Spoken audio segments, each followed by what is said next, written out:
Welcome to the Jesus Way podcast, where we explore the true gospel teachings of Yeshua the Nazarene, and we invite you to follow the way with us.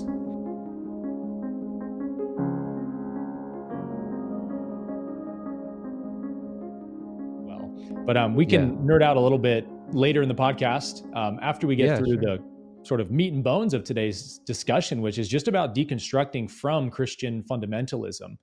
So can you just, I've heard your story on YouTube a number of times, but can you just kind of walk us through your personal story of your journey out of fundamentalist Christianity to where you are today? Because I'd love to hear, or I'd love for the audience to hear rather, we talk a lot about deconstructing from religion because that's sort of my backstory, as I said. And I'll share with you kind of my deconstruction process after you share yours, because I think we have a lot of crossover. But just walk us through your journey of, heading towards biblical scholarship as your profession. And then what was it along the way that started to wake you up from those beliefs? Well, I was I think we had similar but different backgrounds, because it sounds like you had a really Pentecostal background, and my background was a lot more like fundamentalist, rigid, like almost like, it wasn't even Baptist. That was a denomination called Plymouth Brethren, which is pretty small. Oh, wow. So they didn't believe. That's fascinating. Yeah, it's a weird denomination. It's lay led. They don't believe in pastors. So they believe every man, and yes, it is only men. They believe every man has the responsibility to preach. So I was, reading the Bible, preaching from the King James Version at a fairly young age. So I was that kid. I mean, I grew up in it. I believed it with all my heart. I went all in. I had my own little salvation experience at the age of 7, as most evangelicals have something like that in their story, right? I got into camp ministry. I was playing in a metal band, and we were going to try and convert people by playing Christian metal at bars. We did that for a while. So I was in a punk rock band. Were you? Oh, geez. Yeah. There you go. Yeah. What did you play? We were called Zero to Hero. I was the lead guitarist and singer. My major was in worship music. I got a bachelor's in music and theology, and was a worship leader for a year. I think I actually knew that. Right. So so I'm a musician too. I play guitar, drums, a few different things. So I was, like anything else that I had, any other talent I had, it was for God, right? So I was trying to find ways to use it and trying to convert people.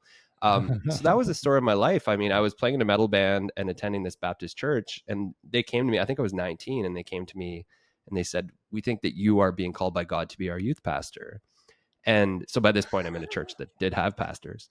So, as a 19-year-old, kind of confused about the world and where I'm supposed to go. And like, this is a pretty powerful calling, and it's a pretty, like, having older people tell you, like, God is calling you, just like, holy crap, there must be something to this. God must be calling me. Yeah. So I thought about it for a while, and I finally said, okay. And I spent, I think, almost 10 years as a youth pastor in that Baptist church.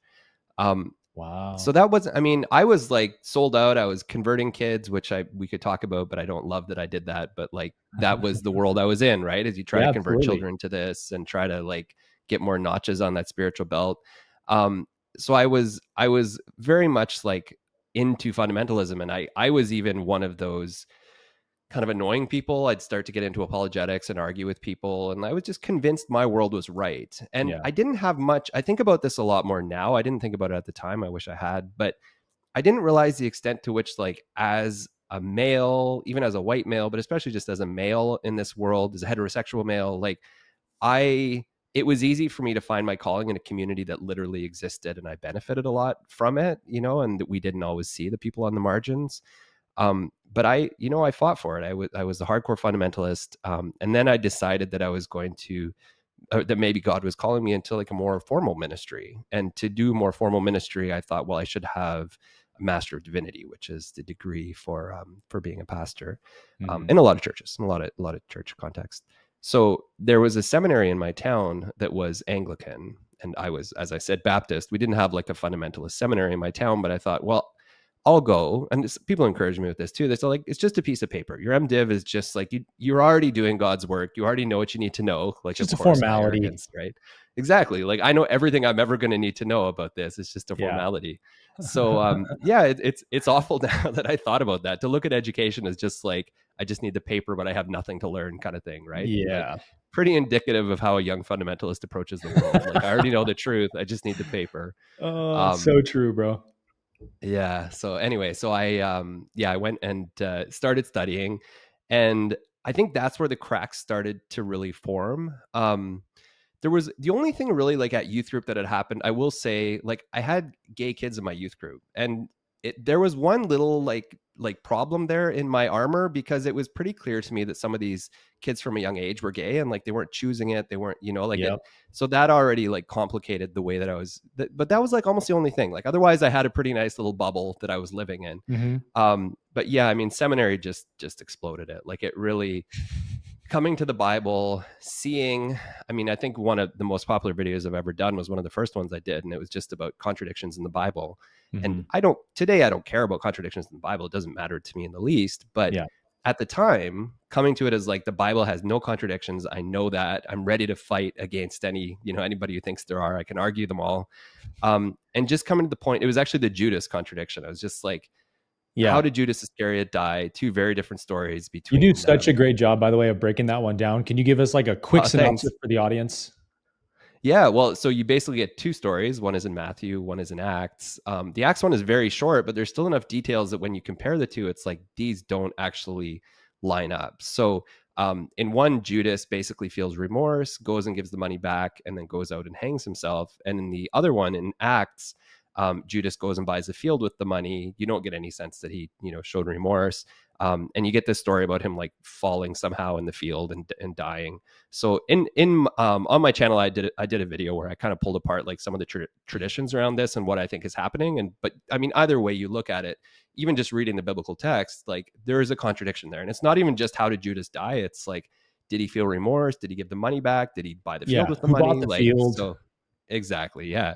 So, and like now, who cares? Like, it really doesn't matter. But there's still people on that video. There's still people on that video being like, no, you can harmonize this. You just don't want to see the truth. It's like, well, okay.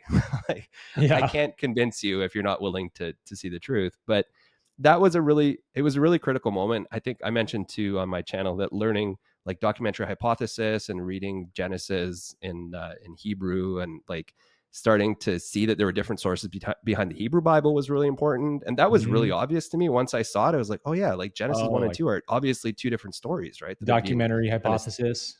Yeah, exactly. Yeah. So it was that kind of stuff like that started to pick away. So I think like one of the things I talk about now is spirituality is like, I never needed to have that extreme version of the Bible. And one of the problems with that form of fundamentalism that I've said before is like, it makes Christianity falsifiable.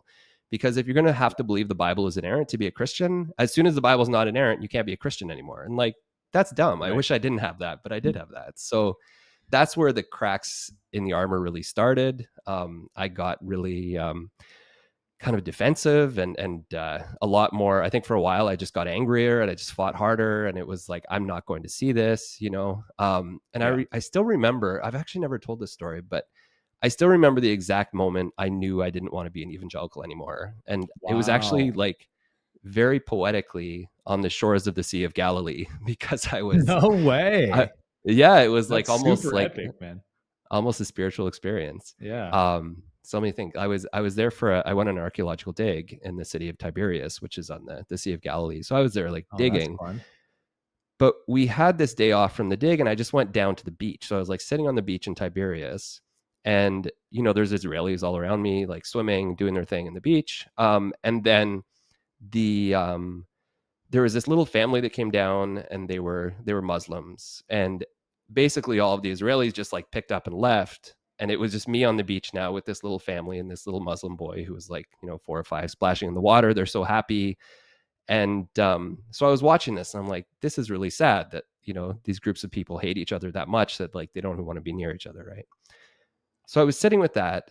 And as I was watching, I had this, like, I could hear this hymn and it was the weirdest thing. I could hear it like, we are climbing Jacob's ladder. I don't know if you know, it's like an old hymn, but I've heard it. Yeah. I could hear it. And I was like, I can't be hearing this hymn. I'm in Israel. Like where is this? Like literally, I'm literally hearing it. Not like in my mind. Like I literally am hearing it. Like, where is this coming from? And I watched as this boat of like evangelical tourists just came out of nowhere and like putted across. So I'm watching this family play. And this boat goes like floating across in front of me on the Sea of Galilee, and it's full of, probably American, maybe Canadian, whatever, like Western tourists. And they're there having this great time, like just celebrating and having like a worship experience on this boat.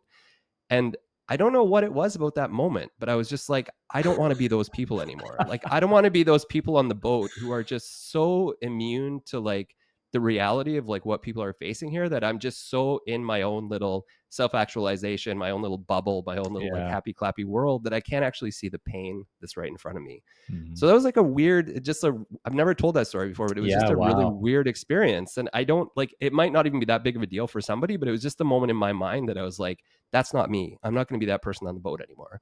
And I just like, from then on, I started kind of pulling back. So, you're like, man, I forgot how much I hate that song.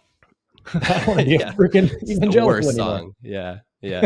No, Israel was a weird experience because, have you been? I don't know if I haven't, but it's on my bucket list, top of the list. Yeah. So it's, it was weird in that, like, as an evangelical, you go in, and I was taught to think like the Catholics and the Orthodox, like none of these traditions are, real Christians, is kind of what I was taught to believe. Right. So going to like the Church of the Holy Sepulchre, which is like the traditional site of Jesus' burial, and seeing people like bowing down and, like touching things and touching themselves and kissing things, like all this like kind of ritual.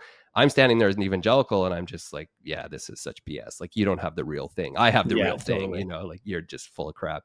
But seeing that evangelicals also do really weird things with that city and in that place, and like they're also there for their own self-actualization and very ignorant of what's going on around them. So anyway, it was, that trip to Israel was really probably like the point where it took me a while to actually settle with the ramifications of what I decided, but I was just like, I don't want to be this person anymore. Like, this is not the world I belong in anymore. Yeah. It's funny what things can wake you up, isn't it? Yeah, absolutely. Yeah. You never know. Have you seen the famous 1980s movie Airplane? No, I haven't. Oh, darn it. Okay. Well, you told a story just now that reminded me of a scene from that movie of like Christians, Muslims, Jews kind of all judging each other. You're this evangelical being like, oh, look at these, I don't know, Jews, Muslims kissing and bowing and praying, like so stupid. Like I eat the flesh and drink the blood of Christ. That's what's normal and right. And they're thinking, oh, look at that weird blood drinker. Like everyone has their own perspective, and they all have the same conviction. I'm right and they're wrong. And so the scene in Airplane, most of the audience will probably know, there's like these nuns on the plane. It's a comedy from the 80s. And these guys are drinking, and they offer the nun like a drink.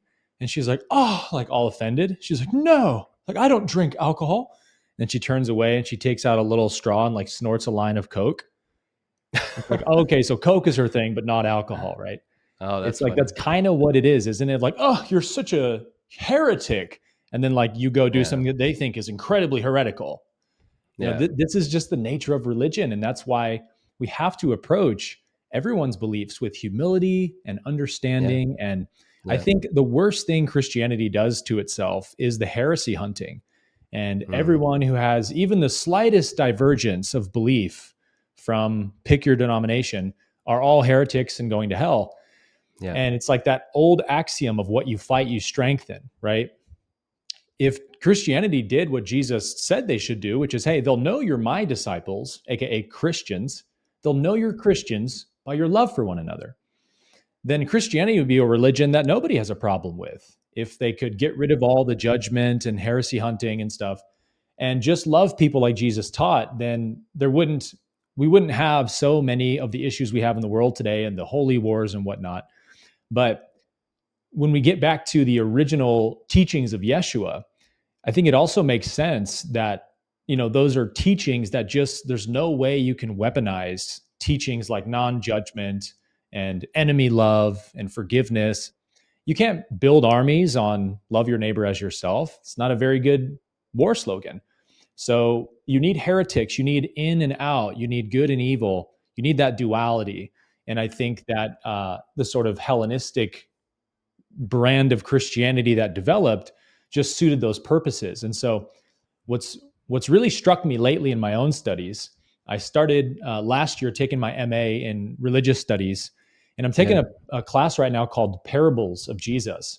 And, you made a good point earlier about, we can't know for sure that any of these red letters are really like for sure what Jesus said. And I totally agree. Yeah. Of course we can't know, but there are some way, at least as a spiritual philosopher, I guess, especially when you look at the parables of Jesus.